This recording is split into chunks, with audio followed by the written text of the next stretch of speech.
Good morning mga kabig. Kumusta? Kumusta po kayo dyan? Kumusta po ang ating mga kabig, ang ating mga katoto dyan, ha? Isang mapagpalang umaga at naway tayo po'y patuloy na sa mabuting kalagayan at kung hindi ako nagkakamali, Lunes po ngayon. Tama po ba, ha? Lunes po. So, asahan natin siyempre Lunes. Wala pong holiday. Ay siguradong may pasok ang lahat, mga kabig. Okay? So, ayun. At ang importante, mga kabig, tayo po'y gumagalaw, kumikilos, at wag ho nating pansinin, mga kabig, yung mga naririnig natin, lalong-lalo na sa politika.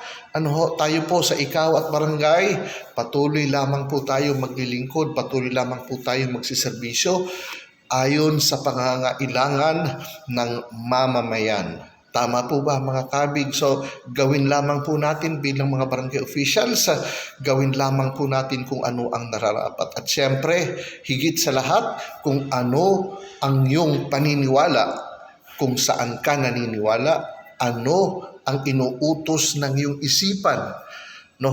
So doon tayo. Huwag ho tayong masyadong padadala sa mga sinasabi ng karamihan na minsan panlilin lang na lang, mga kabig, ang nagaganap. Minsan niluluko ka na lang, minsan binibilog na lang ang ulo mo upang nang sa ganun ikay mahikayat.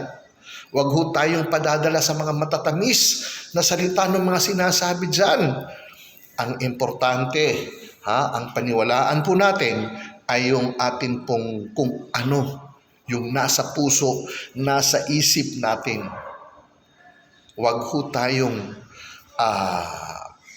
magkumpiyansa sa mga sinasabi ng ilan, sa sinasabi ng marami. Keep going. Kung ano sa tingin mo ang pinakatama, yun po ang gawin. Bilang barangay official, kung ano ang nararapat, kung ano ang dapat na ibigay mo sa iyong constituent, sa iyong mamamayan, dapat yun ho ang nananaig. Hindi ho dahil may sulsol, hindi ho dahil may utos na sa tingin mo naman hindi tama, bakit mo naman susundin, mga kabig? Tayo po ay mga lingkod ng ating barangay na dapat ho maglingkod tayo ng naaayon sa ating puso. Okay po ba, mga kabig? So shout out po sa lahat ng ating pong mga kababayan. Okay? So maraming salamat po, yun lamang po. Maraming salamat, magandang umaga. Dito po sa Ikaw at Barangay, kasama si Barangay Sek Emog. Magandang umaga.